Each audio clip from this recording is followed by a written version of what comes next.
If you have a hiatus hernia and you are wondering what foods you need to avoid, this video is for you. As I've explained in my previous videos, a hiatus hernia creates a gap in the muscle between where the food pipe and the stomach join with each other, and it leads to malfunctioning of the valve which is present at the junction of the food pipe and the stomach. The function of this valve is to keep the contents of the stomach from coming up into the esophagus, which is the food pipe, and creating a burning sensation over there. Because the stomach wall is thick, it can handle the acid that it produces. But when that acid goes up into the food pipe and stays there, that is when it starts to create problems. So the question then becomes, what foods to avoid if you know that you have a hiatus hernia?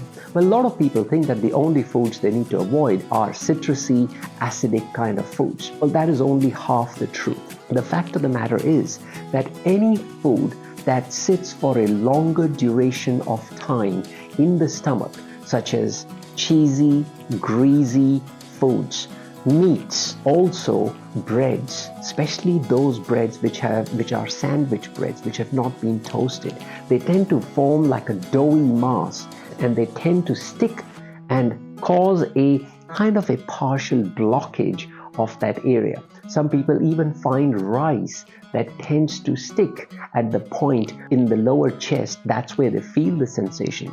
So I always recommend that try and chew your foods well.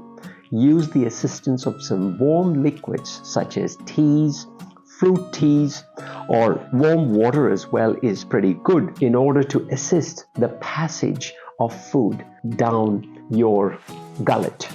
Very importantly, if you do use dentures or if you have dental problems, please get it checked, because people who have dental problems tend not to chew well, and therein lies the problem for them for food getting stuck. Also very important is to avoid alcohol and smoking, because those are the things that can actually make your symptoms worse, because they also delay gastric emptying, but more importantly, they increase the acid production in the stomach. So I hope you found this video useful.